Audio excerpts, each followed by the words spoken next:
When you jumped into this, though, when you bought it, did you understand? Well, clearly you understood its importance. You wouldn't have bought it. Twitter, yes. Right. But it's not the biggest, but it's the most important of the social media companies. But did you understand the kind of ferocity you'd be facing, the attacks you'd be facing from power centers in the country? I thought there'd probably be some negative reactions, yes. So I'm sure everyone would not be pleased with it. But at the end of the day, if the public is happy with it, that's what matters. And the public will speak with their actions. If they find Twitter to be useful, they will use it more. And if they find it to be not useful, they will use it less. If they find it to be the best source of truth, I think they will use it more.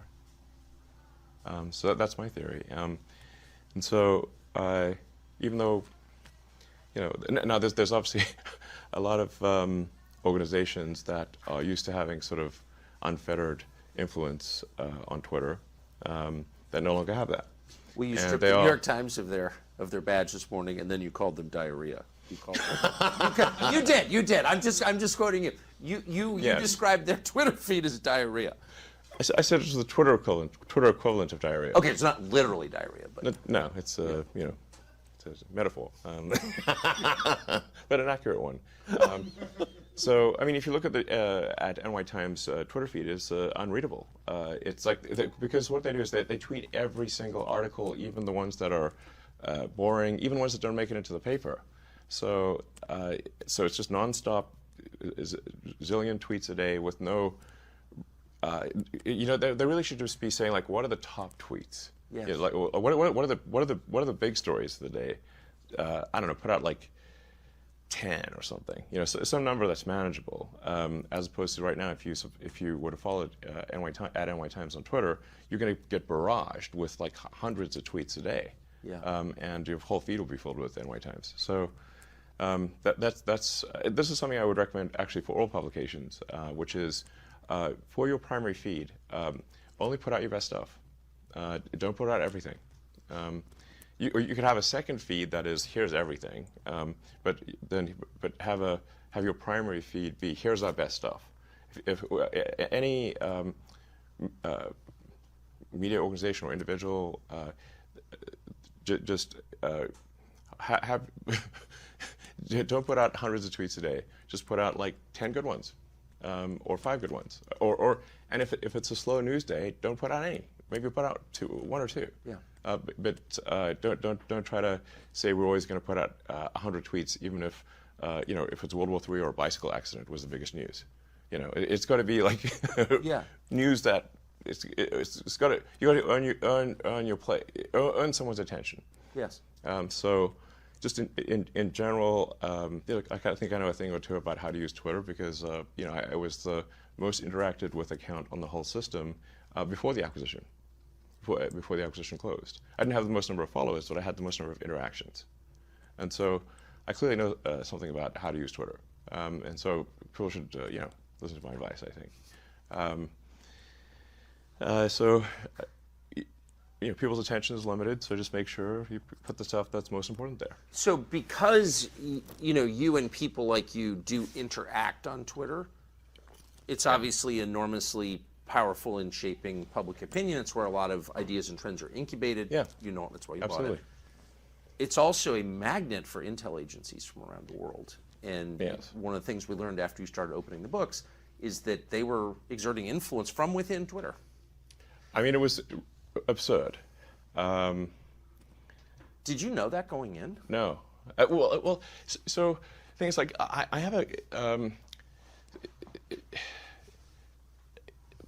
Since I've been a heavy Twitter user since 2009, it's sort of like I'm in the matrix. I mean, I can see like do things feel right? Do they not feel right? What tweets am I being shown as recommended? I get a feel like what accounts are making comments.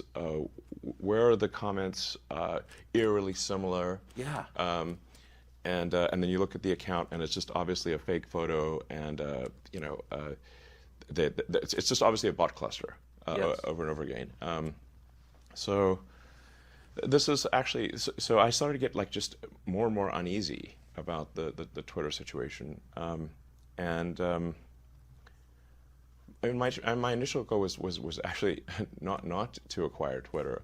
I mean, the actual sequence of events was that I was looking at, I held a Twitter poll to say, like, should I sell some of my Tesla stock? Because I was getting, a couple of years ago, I was getting attacked a lot for, like, allegedly not paying taxes.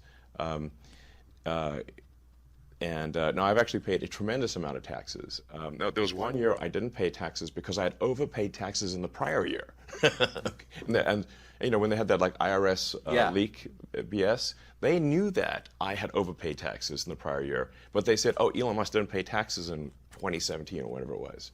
And I was like, but you know that the reason I didn't pay taxes is because I overpaid the prior year. You didn't mention that. So that was deceptive. Anyway, so but the Elizabeth Warrens of the world and Bernie Sanders like saying, oh, I'm not selling stock and I'm not paying taxes, so I'm like, look, I don't know what the right thing to do is here. I thought the right thing to do was to not sell stock. The captain should be the last one to leave the ship. That's right. I thought I was doing the right thing by not selling stock, and now I'm being told I'm doing the wrong thing by clinging onto the stock and not paying taxes. So I held a Twitter poll to say, what do you guys want? Should I sell, I don't know, 10% of my Tesla stock or not? I'll buy by the results of the poll. And that's like 60% of people said, yeah, you should sell 10%. So I did.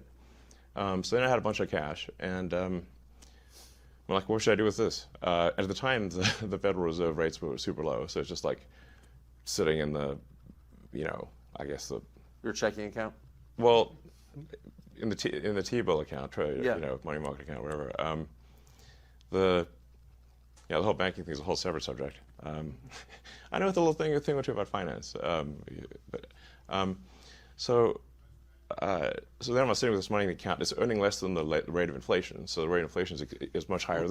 So we got high inflation. I'm earning peanuts in the money market account. Well, this is dumb. I'm getting like minus. Yeah, it's just evaporating. Yeah, I'm getting minus like 6 or 7% return here, maybe worse.